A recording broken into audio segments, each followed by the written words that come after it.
This is Quizine in Pakistan.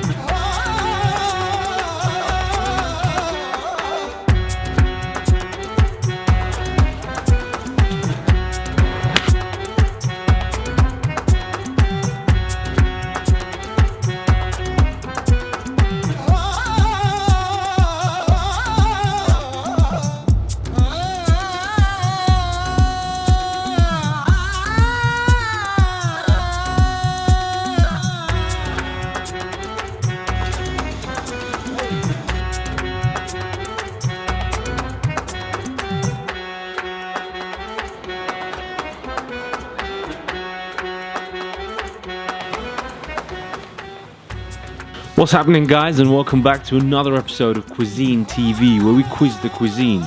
You've joined us on an epic one this time because we'll be making our way into the region of Gilgit Baltistan, perhaps one of the most beautiful places on planet Earth north of Pakistan, renowned for its breathtaking mountain landscapes with various majestic ranges. It's home to diverse cultures, rich history, and unparalleled natural beauty, making it paradise on earth. Oh, and the food is sensational. Alright guys, we're in our car now. We've got our form of transport that's going to be taking us through the mountains and showing us this phenomenal part of the world. Mahmoud opted to sit in the front of the car. I don't want to miss out. I don't want to miss out, to be honest. I wanted to get full view of this absolutely majestical place. And that's it. First stop, is going to be through HUNZA. Going to HUNZA Valley, through HUNZA Valley. Yeah. And then we're going to a place called Eagle's Nest, where we can hopefully, yes, Eagle's Nest, where we can hopefully see the sunset. And then we're going to Atabad Lake for a very serene night stay. I mean, it doesn't really get any better than this. Guys, these views are unbelievable. This is potentially the best drive we're gonna have in our life. Beautiful, majestic scenes, greenery, clean sources of water, running water, and the wonderful mountain ranges of the Hindu Kush, the Himalayas, and the Karakoram.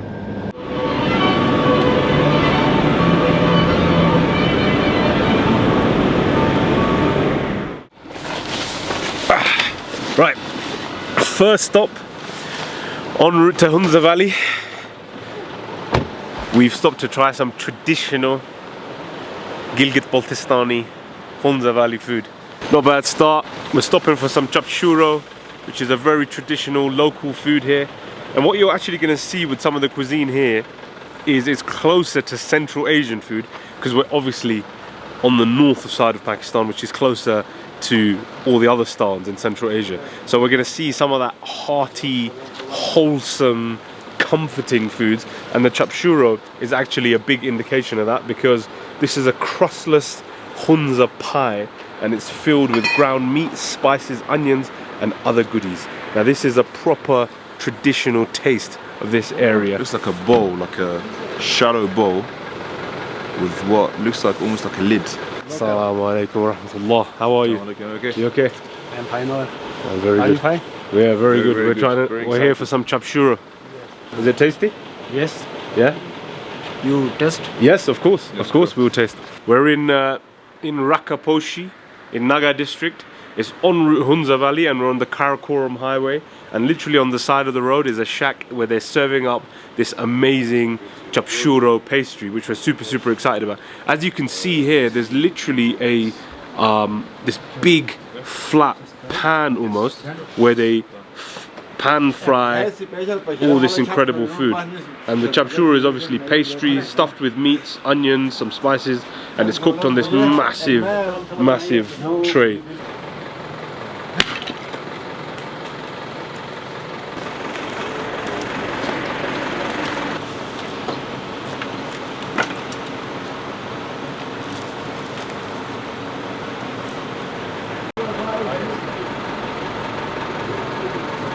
This is good food, CHAPSHURO? Yes, traditional dish. I'm gonna like it? Yes. Very good. Thank you very much, my friend. Thank you.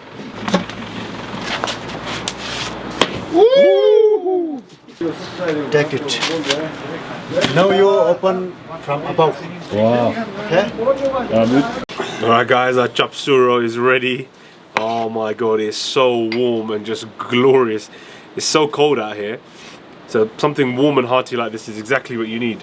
So what we do is I'm going to tear the top off just to show you what we're dealing with here. Oh. You look at that. Just absolutely hearty gloriousness. And the meat in there is actually quite juicy. There's a little bit of broth in there as well. So you get a little bit of juicy steam condensing on the top of the naan. So it's lovely and soggy at the top and crispy everywhere else. So let's get a bit of this. I'm watching how the locals eat. It looks like they tear a bit of this bread off and stick it a little bit in there. This, by the way, remember, is yak meat. This is the first time in my life I'm trying yak. Yak is obviously that ultra furry, almost like a bison or like an almost cow. A mammoth version of a cow, isn't It's literally a mammoth version, an ultra furry cow. And I guess it got all that fur because it's in this cold part of the world. But yak time, let's go. I'm so excited for this. Oh my god. Super, super hot, temperature wise. Spice wise, not that hot. Absolutely delicious. When I say the yak has got a very, very dense, meaty flavour. It's almost like a pie that you're having there, obviously. Those lovely juices, meat juices, are flowing all throughout your mouth the whole time. And it's also quite subtle. It's not like a really explosive flavour. It's not messing around in your head. It's got the perfect balance. And the main thing is it's just comfort. At a time like this, at a climate like this, in the mountain ranges, you want something that's just warm, wholesome, and satisfying. And that's exactly what that is. Yes, yes. Okay. You use that as a, Yes. as a utensil. Yeah. I'm so excited. Mate, it's freezing. My hands are literally freezing. And this is, literally a sight of comfort.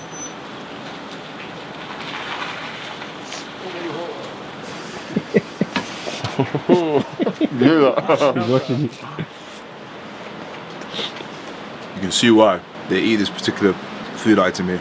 It's literally perfect. Perfect for this kind of weather, like you said.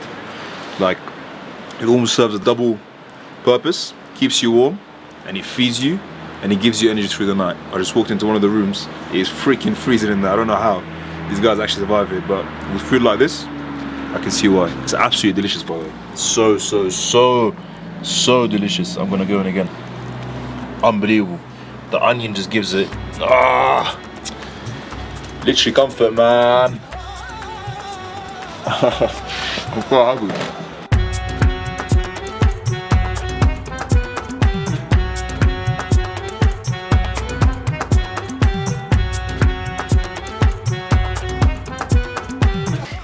One of the foods that's typical to this region is their love of dry fruits. And they absolutely love apricot here. So we just come into the shop, which has a number of different foods. It's literally just by Eagle's Nest. And look, they've got all sorts of cool stuff. So here, you've actually got a packet of apricot seeds, which taste a hell of a lot like almonds, but This one white cherry. White cherry. White cherry. Where's white cherry? exactly the same crunch as almond, but there's a slow, bitter aftertaste. I've never tried anything like it. It's absolutely amazing. SILAJIT. That's it. Here, Oh my god, what's this, bro? we've got dried apricots. Again, apricots very popular here. What is this? SILAJIT.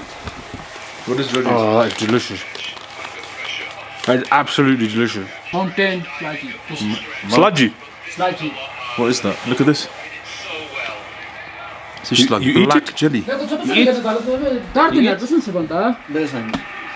SILAJIT the best one. It's a pain. Yes, sir. It's a pain in bones. It's good for How do you eat? Bones. Good for bone. This one little bit, just little bit eat. Eat one. How do you eat? Show me. Bear one shares me this way. This one and Little bit. Show me, show me. yeah. And you eat. Yes. Yeah. In the milk. Good. 1 glass milk. In milk, can- salt inside. What is it? What's it called? Name? It's a Silajit. Local name is Silajit. It's come from mountains. Mountains. Yeah. Salajit. Yeah. And I've got to say, the one thing that has really interested me is this bad boy over here. Now this is the first time I've come across something like this. It's called SILAJIT, and apparently it's a local produce that they find only here, and effectively over time this stuff is found in between the rocks of the mountains. But plant decomposition. Plant decomposition. Plants decompose over time, and this is the material that comes out. And this is what you get. Chocolate. SILAJIT. And if you look inside the packet, it's super interesting because it's literally like, it's almost like tar. It's like a black tar. It's super sticky, Mountain tea. Mountain tea. and it smells a little bit like tobacco. I've never ever heard anything like this before. I've never tried anything even remotely similar, but we are going to be trying some SILAJIT for the first time. By the way, the packet here says SILAJIT, the destroyer, and they've spelled destroyer wrong, of weakness. Destroyer of weakness. So this is supposed to fill you with fuel.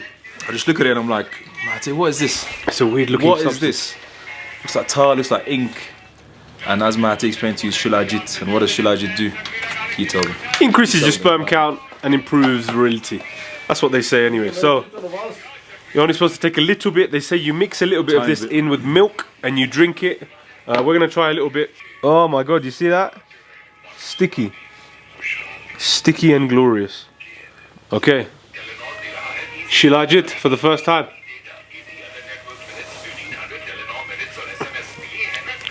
Stick it in, mate. This one is not 1 glass milk.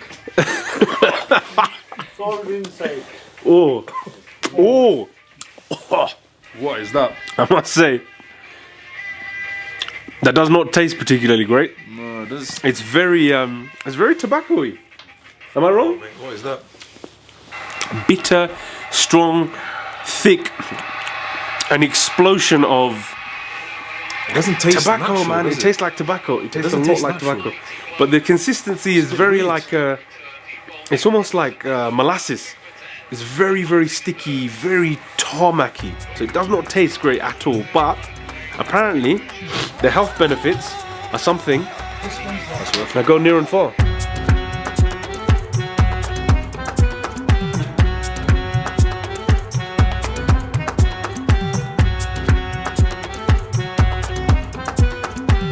Alright guys, it's time to try the next food item here. We're going to give you a selection of typical foods across Gilgit Baltistan, specifically in HUNZA. So we come to a place called Armani Taste Point, which is in HUNZA, Karimabad. It's on our way to HUNZA Valley, where we will be staying tonight near Attabad Lake. And we stopped here to try this food. What we're going to try now is something called buru shapik, which is basically a special kind of bread that they have here. It's kind of like standard rotis. It's 2 rotis that are sandwiched together, and in between is this cottage cheese that's mixed with red onions, some salt and pepper, a little bit of mint. So all of that sort of gets shoved into the roti, and the roti is just coated with something that's very common and popular here, which is almond oil. So they basically layer that all over, and you get the final product, which is this incredible, toasty, warm, rather oily bread. So here goes. Looks a bit like a quesadilla, doesn't it? Yeah, Like a healthy quesadilla. like a healthy quesadilla. Bang on the money. Tastes absolutely delicious.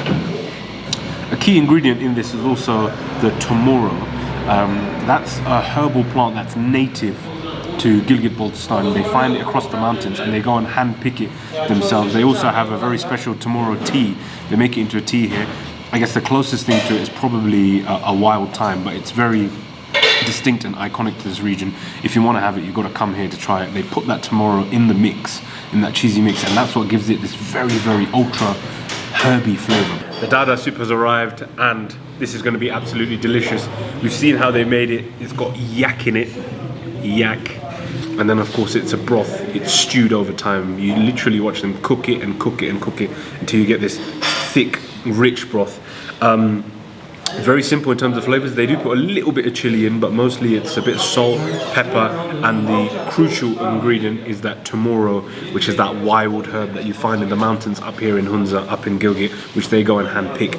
And the key ingredient in here as well is those thick sort of noodles, that freshly made noodle pasta, if you want to call it, and that's made from their own wheat, again, that they grow in this area. So the wheat here is local, most of the produce is locally sourced as well. So this is going to be absolutely delicious.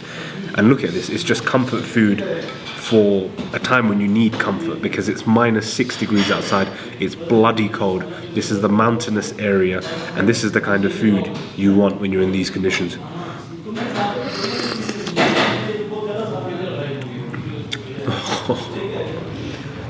It literally feels like your mother is giving you a hug. That's the comfort. It feels like a hug from your grandmother. Super, super comforting. The yak is very, very tender actually, quite tasty.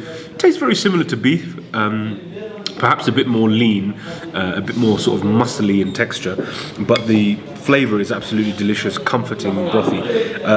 We're learning a lot about this region as we come here. The gentleman that works here speaks great English, and he told us that most of the people in Hunza are actually followers of Aga Khan, which makes them Ismaili Shias, so they've got a sort of different sect of the religion, and the language that they speak is something called Burushski. So there's loads of local languages here, about 6 local tongues across Gilgit, so there's a rich, rich variety of culture here, and the food here replicates that. This reminds me actually of something called a fingsha, which was a stew that I tried in London. It was a Tibetan stew, so you find it again in a different mountainous area, but the tenets of it are the same. Hearty meat, stew that's comforting, warm, brothy. This is literally mountainous food, and this is absolutely delicious. I saw this being made literally every step of the way, and I am so excited. You can see the soup turning from water to broth, thick broth. And I'm honestly so excited for this. You're looking a bit cold there, man. Huh? You're looking a bit cold there. I mean, it's -6 or 7 outside, so it is a bit cold, mate. So this is perfect, the temperature. Oh. Mate, that is literally exactly how I wanted it to taste. It's thick soup, so warm. No spice, very tiny little bit of spice. I'm not really sure where that came from, but honestly, perfect, literally perfect. And then you got that thick bits of noodles, the handmade noodles that they just made, comes in and just gives you the perfect little extra addition to your palate when you eat it. Honestly, perfect with this weather.